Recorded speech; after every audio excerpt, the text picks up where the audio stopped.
Assalamualaikum warahmatullahi wabarakatuh.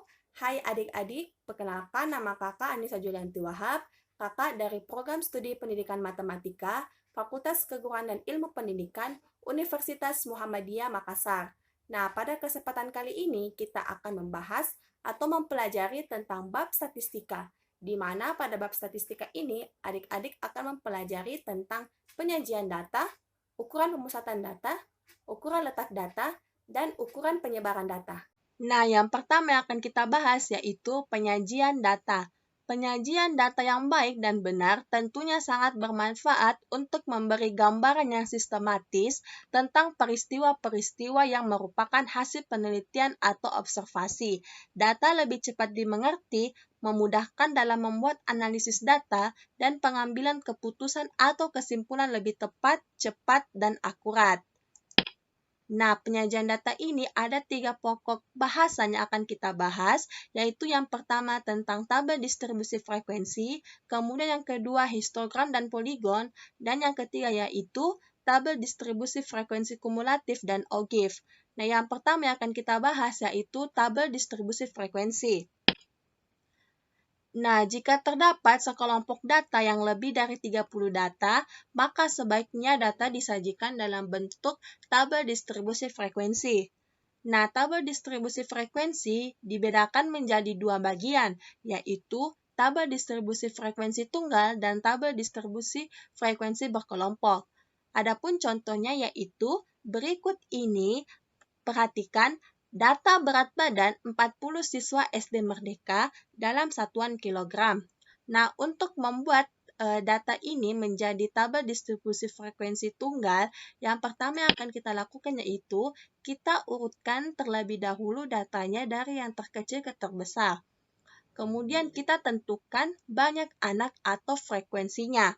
Nah, untuk data berat badan 32 kg memiliki banyak anak atau frekuensinya yaitu 6. Kemudian untuk berat badan 33 kg memiliki frekuensi 6. Kemudian berat badan 34 kg memiliki frekuensi yaitu 7. Kemudian 35 kg memiliki frekuensi 5. Kemudian berat badan 36 memiliki frekuensi 9, dan yang terakhir yaitu berat badan 37 kg memiliki frekuensi sebanyak 7. Nah, total dari frekuensi ini yaitu 40. Nah, perhatikan tabel distribusi frekuensi tunggalnya. Nah, untuk data yang sangat besar, sebaiknya menggunakan tabel distribusi frekuensi berkelompok. Adapun langkah-langkah dalam membuat tabel distribusi frekuensi berkelompok yaitu yang pertama, tentukan jangkauan atau rentang data. Adapun rumusnya yaitu J sama dengan X max dikurang X min, di mana keterangannya yaitu J sama dengan jangkauan atau rentang, kemudian X max yaitu nilai data terbesar, kemudian X min yaitu nilai data terkecil. Kemudian langkah selanjutnya yaitu tentukan banyak kelas interval atau K dengan rumus K sama dengan 1 ditambah 3,3 log N, di mana K sebagai bilangan bulat dan N yaitu banyaknya data. Kemudian langkah selanjutnya yaitu tentukan panjang kelas interval P dengan rumus P sama dengan jangkauan atau J dibagi dengan banyaknya kelas atau K. Kemudian setelah langkah ketiga ini, langkah selanjutnya yaitu tentukan batas kelas interval, batas bawah dan batas atas. Nah, batas bawah kelas pertama dapat diambil sama dengan nilai datum terkecil atau nilai yang lebih kecil dari datum terkecil. Kemudian, langkah yang terakhir yaitu tentukan frekuensi dari setiap kelas interval dengan terlebih dahulu menentukan terusnya. Nah, kita perhatikan contohnya. Hasil nilai tes matematika 30 siswa kelas 11 IPA SMA yaitu sebagai berikut. Nah, sajikan dalam tabel distribusi frekuensi data di atas. Nah, yang pertama, tentukan terlebih dahulu jangkauannya. Dari data tersebut, data terbesarnya yaitu 88 dan data terkecilnya yaitu 30. maka jangkauannya yaitu J sama dengan data terbesar atau Xmax dikurang data terkecilnya atau Xmin-nya, yaitu data terbesarnya ada 88 dan data terkecilnya yaitu 30. Kita kurangkan 88 dikurang 30 menjadi 58. Berarti didapat jangkauannya yaitu 58. Kemudian langkah selanjutnya, tentukan banyak kelas interval atau K. K sama dengan 1 ditambah 3,3 log N. N di sini sebagai banyaknya data. Banyaknya data yaitu 30. Kemudian 1 tambah 3,3 log 30. Nah, log 30 ini hasilnya yaitu 1,477. 1,477 ini kita kalikan dengan 3,3 menjadi 4,874. Kemudian 4,874 kita jumlahkan dengan 1, dihasilkan yaitu 5,874. Kemudian kita bulatkan menjadi 6 untuk memudahkan. Kemudian langkah selanjutnya yaitu tentukan panjang kelas interval P, yaitu P sama dengan jangkauan dibagi dengan banyaknya kelas. Adapun jangkauannya tadi yaitu 58 dibagi dengan banyaknya kelas yaitu 6. Kemudian didapat hasilnya 9,67. Kemudian kita bulatkan menjadi 10 untuk memudahkan. Kemudian langkah selanjutnya yaitu tentukan batas bawah dan batas atas kelasnya. Batas bawah kelas yang pertama di sini, batas bawah kelas pertama adalah datum terkecil. Batas bawah kelas interval pertama digunakan datum terkecilnya yaitu 30. Sehingga batas atas kelas interval pertama yaitu 30 ditambah P. P ini yaitu panjang kelas intervalnya, kemudian kita kurang dengan 1.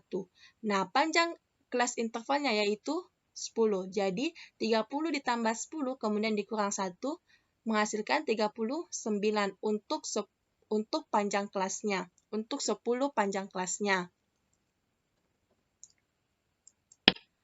Nah, setelah langkah-langkah keempat, nah kita buatkan tabel distribusi frekuensinya.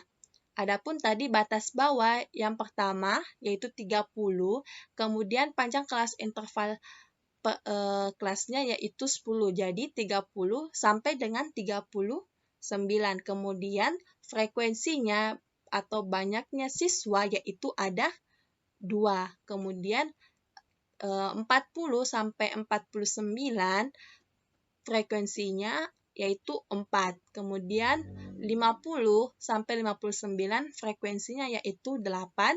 Kemudian 60 sampai 69 banyak frekuensinya yaitu 10. Kemudian 70 sampai 79 banyak frekuensinya yaitu 5. Dan yang terakhir yaitu 80 sampai 89 banyak frekuensinya yaitu 1. Jumlah total frekuensinya ini yaitu 30. Jadi didapat tabel distribusi frekuensi dari soal tadi yaitu seperti ini. Nah, selanjutnya setelah mengelompokkan data ke dalam beberapa kelas menjadi distribusi frekuensi, kita dapat menyajikan data berkelompok tersebut dalam bentuk grafik. Penyajian data dalam bentuk grafik ini bertujuan untuk menyampaikan data kepada pembaca dalam bentuk gambar. Nah, terdapat 3 macam grafik yang biasanya digunakan untuk mempresentasikan data berkelompok yaitu histogram, poligon, dan OGIF atau grafik frekuensi kumulatif. Pada bagian ini akan dibahas mengenai penyajian data berkelompok ke dalam bentuk ketiga grafik di atas. Nah, yang pertama yaitu histogram dan poligon. Histogram adalah penyajian distribusi frekuensi menggunakan diagram batang tegak. Pada histogram, antara dua batang yang berdampingan tidak terdapat jarak, berbeda dengan penyajian diagram batang sebelumnya. Sumbu datar pada histogram menyatakan kelas-kelas interval, sedangkan sumbu tegak menyatakan frekuensi. Dalam hal ini, batas kelas interval merupakan tepi bawah dan tepi atas. Nah, adapun menentukan tepi bawah dan tepi atas, yaitu untuk tepi bawah, batas bawah dikurang 0,5. Kemudian untuk menentukan tepi atas, yaitu batas atas ditambah 0,5. Jika setiap titik tengah sisi atas persegi panjang yang berdampingan dihubungkan dengan suatu garis, maka terbentuk grafik yang disebut poligon frekuensi. Nah, perhatikan contoh. Gambarkan histogram dan poligon frekuensi dari tabel distribusi frekuensi di bawah ini. Nah, perhatikan nilai tes matematika, yaitu 30-39 untuk kelas pertamanya, kemudian frekuensinya ada 2, kemudian untuk kelas keduanya yaitu 40-49 memiliki frekuensi 4, kemudian kelas ketiga dari 50-59 memiliki frekuensi 8, kemudian 60-69 memiliki frekuensi 10, 70-79 memiliki frekuensi 5, dan yang terakhir yaitu 80-89 memiliki frekuensi yaitu 1. Nah, yang pertama, kita tentukan terlebih dahulu tepi kelasnya. Adapun tadi tepi kelas dibagi menjadi 2, yaitu tepi bawah dan tepi atas. Tepi bawahnya yaitu batas bawah dikurang 0,5. Adapun untuk kelas interval pertamanya yaitu 30-39, berarti batas bawahnya yaitu 30 dikurang dengan 0,5 menjadi 29,5. Kemudian untuk tepi atasnya yaitu batas atas ditambah dengan 0,5, berarti batas atasnya yaitu 39, untuk kelas interval pertamanya yaitu 39 ditambah dengan 0,5 menjadi 39,5. Kemudian kita tentukan titik tengahnya. Titik tengahnya yaitu tepi bawah ditambah tepi atas dibagi 2, atau bisa juga batas bawah ditambah dengan batas atas, kemudian dibagi menjadi 2, yaitu sama dengan 29,5 ditambah 39,5 dibagi 2, yaitu 69 dibagi 2, hasilnya 34,5.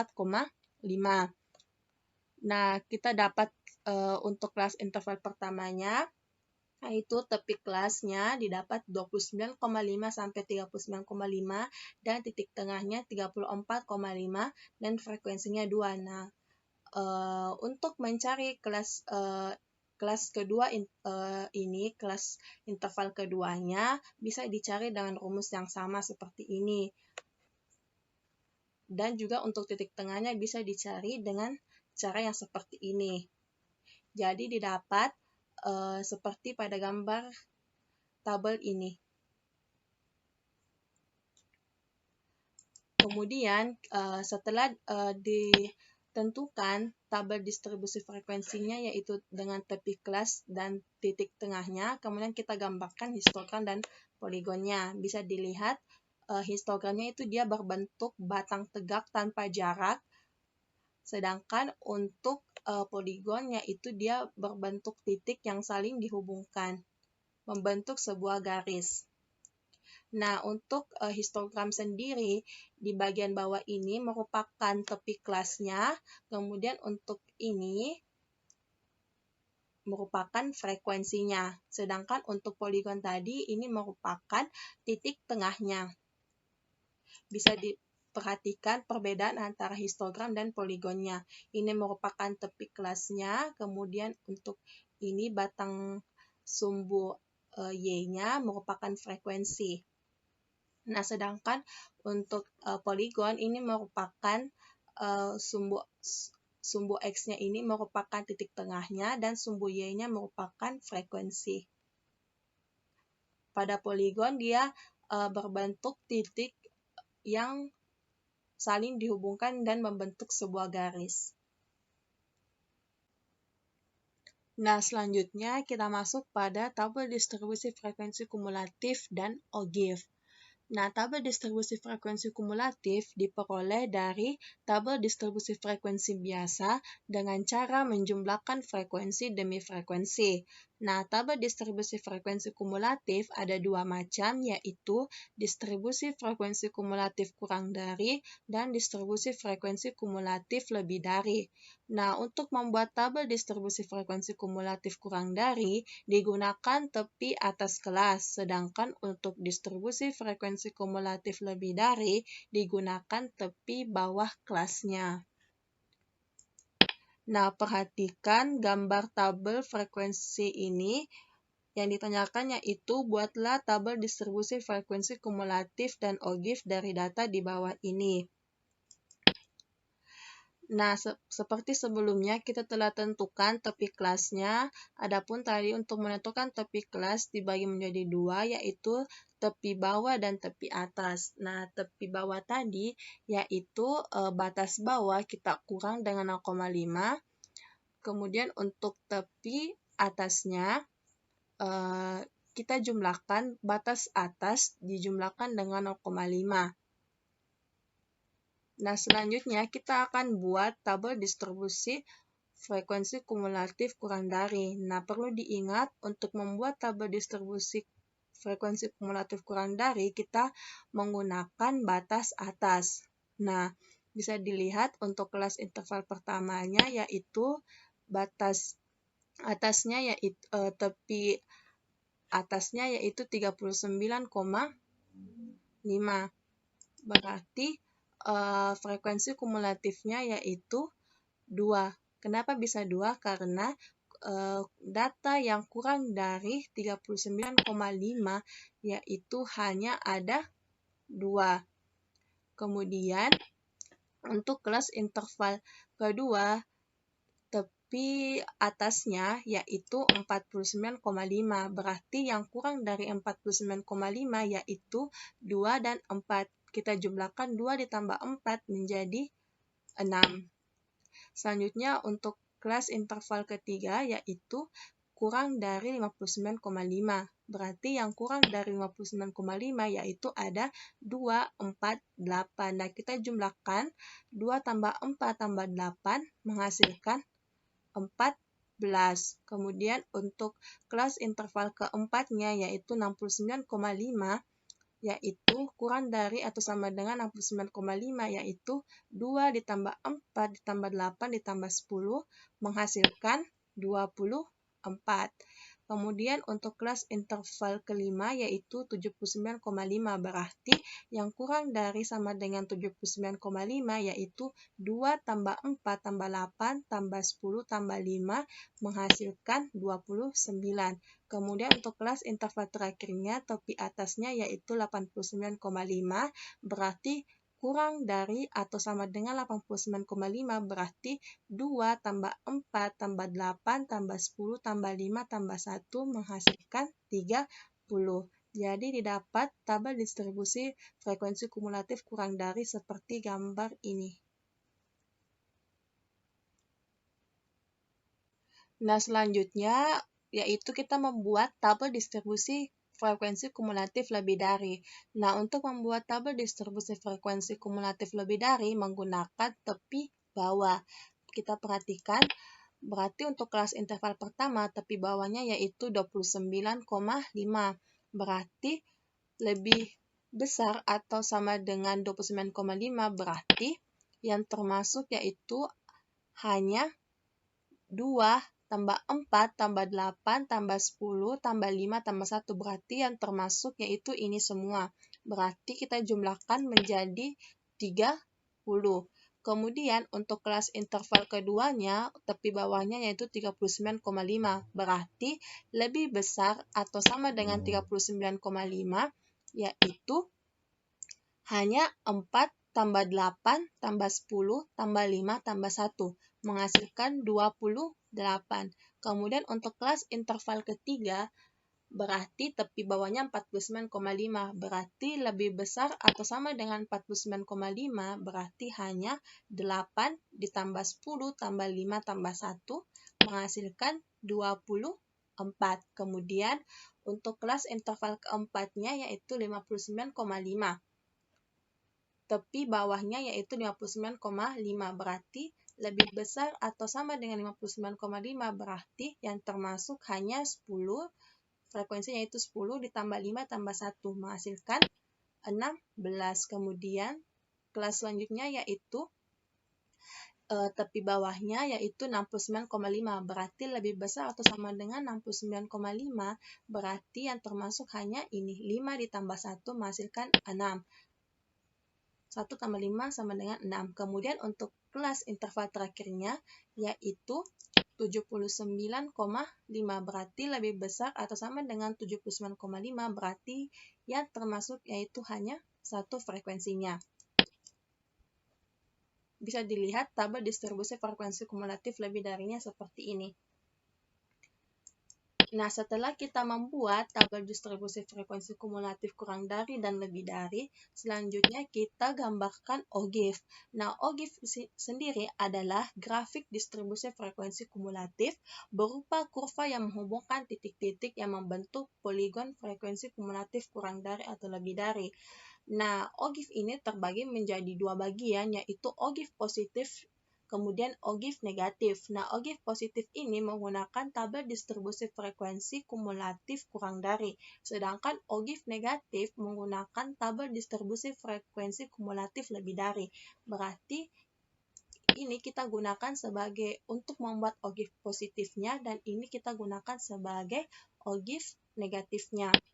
Bisa dilihat ini merupakan OGIF positifnya dan ini merupakan OGIF negatifnya. Di sini merupakan batas atas, maksudnya tepi atas kelasnya, sedangkan untuk ininya merupakan frekuensinya.